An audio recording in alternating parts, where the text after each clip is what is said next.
3. Hey guys, Tim here, Holly behind the camera. Hello. And we are geeking it out again with Chess the Gathering, as we jokingly refer to it. Basically, we made a quick video showing how we paper prototype these little pieces using Legos and paint and all sorts of stuff. And a bunch of people started asking, well, how the heck do you play the game?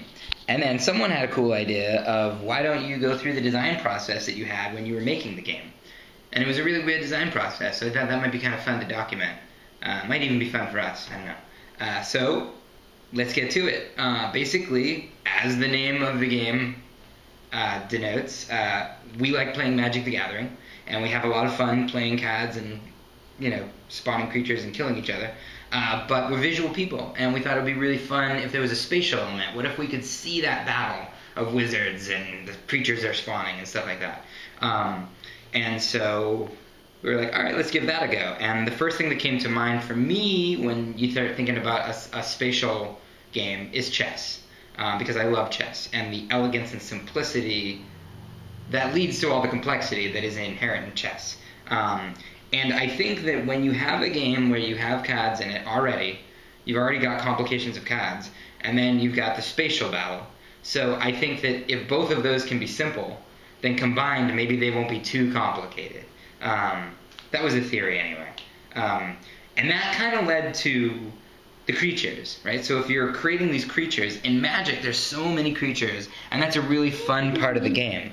But the problem is that if you're making a game that's really clean, like chess, and you're saying that they move maybe like chess pieces, like diagonally, all the way across the board, or vertically and horizontally, like a rook, all of a sudden you can't have a ton of creatures anymore.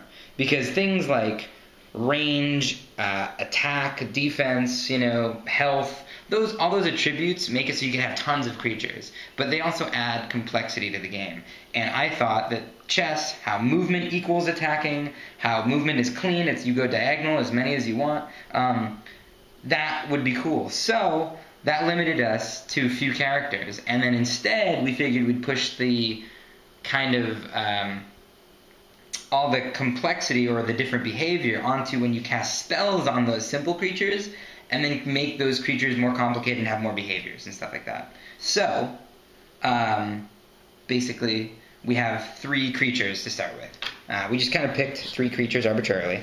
One of them is the bishop, one of them is the rook, and one of them is the queen. And originally, they were in this order, but everyone decided, all the Bay Area Indies decided that since she points in the diagonal, and since the hound points forward, that made more sense to be the rook and the bishop and stuff like that. Yes, she's diagonal. She is. Basically, these are zombies. They were the cheapest thing we could get, so that has nothing to do with any style of the game or anything like that. So now it's going to be Chess the Gathering of Zombies. The Gathering of the Undead, perhaps. So, that being said, we'll talk about the modifiers a little bit later, but let's go over, now that we've established that they're going to be chess-like pieces that move in that way, and you're going to spawn them, where do they spawn? That was my first question. I looked at this board, and I'm like, alright, let's just say, eventually we added more rooms, but let's just say in this first room, there's just a simple 8x8 chessboard, where do you spawn them? So my first thought was the corners. So this is one side of the chessboard, this is the other, and so creatures would spawn in the corners, or there would be spawn points. But like all spawn points, there are problems with that. Inherently, one of the big problems is camping, especially in a game where anybody can move as far as they want. I think even if pieces did have ranged movement, it ended up being a problem. But like right now, like this bishop can just totally kill the rook when it spawns. Then you could start having rules like, oh, you can't kill them on the first turn when they spawn, you have to let them move out of the way, and all this stuff. But now you're already adding on all these edge cases and all these extra rules, which I don't like in the beginning. You might have to add them in the end to kind of take care of some stuff, but to start off that way seems very unclean and crappy. So that wasn't really going to cut it, so spawn points were kind of out. So if you don't have spawn points, then how do you determine it? And I started looking at the chessboard, and there's a bunch of numbers and a bunch of letters right along here. And of course in chess this is just used basically for notation, not really as part of the game, but I was like, why can't we use that? Those are 2 axes, those are 2 coordinates, right? And so what we did was when we made the cards, we put on each of them letters or numbers. You can see this is basically the queen, because the arrows mean it points in every direction, or moves in every direction. This is the bishop, and you can see here it costs 6 mana versus 2 mana, because the queen is more expensive. But you see how there's a 3 here and an A here.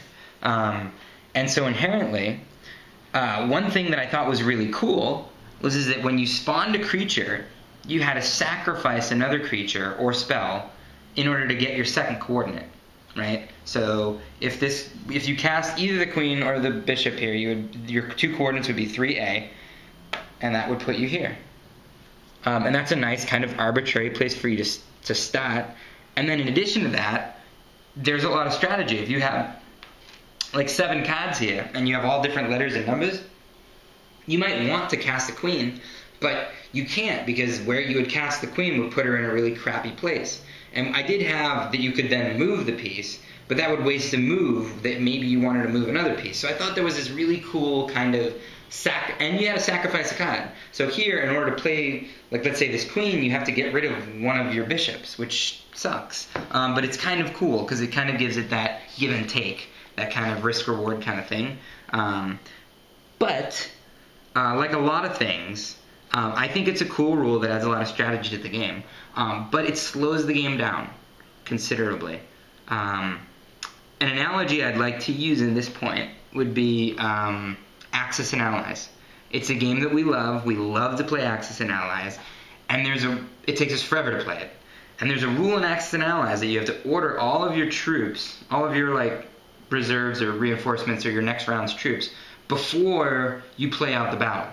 So you have to think about what you're going to need. And this is awesome. This is a really cool rule, and it makes the game better. However, for making it X amount better, it adds so much time to a player's turn, because they have to play out the entire battle in their head and then order the troops, and then they play out the battle for real. And it's one of those things that I feel is why we don't play the game that much. I don't think we've actually ever finished. We might not have ever finished a game of Axis and Allies, which is a good point. And so this is just one of those things where it's like it makes the game better, but it takes so long that it makes the game worse for us because we don't finish it. So I found that when people were playing this way, you'd be sitting there and you'd be like 3A and then this, that, and you'd calculate out exactly what cards you needed, and there's like this little micromanagement game you're playing in your head, which is fun, but it makes the game take a lot longer. So now I've chosen to simplify that quite a bit by you don't sacrifice a card, and you just use the letter or the number, and that gives you a row or a column. So if you were going to play this queen, you'd play it along 3, anywhere you want. You can spawn it anywhere along 3. And if you play this bishop, then you just spawn it along A, anywhere along A. And there's still strategy to that placement, and when you play the card and stuff like that. But it gives you more options, and it also doesn't limit. It also doesn't make this mind grind happen. One problem with this that we found later is that like when you're going into multiple rooms, we started making these boards that were kind of arbitrary, and I didn't like the fact that it was limited to this 8x8 grid. And so we tried other things, like we tried maybe when you spawn a creature, it has to be next to one of your other creatures. But that made defense really easy. It caused a lot of clustering and stuff like that, so it was kind of no good. So when we do the multi-room scenario, there are different rooms, and they are connected by corridors and stuff like that, but you have to have an 8x8 room. And I think it kind of works out well, because then you can have some interesting things, like maybe you can't spawn a creature in a room that you don't have a creature in, and that adds some strategy and stuff like that. But basically what we're doing is we're trying to add a bunch of cool strategy without making everything take way too long. So I think that's probably enough for right now, because I've probably gone on for like 10 minutes or something like that. So we'll go over some of the other things about the game in a video next time.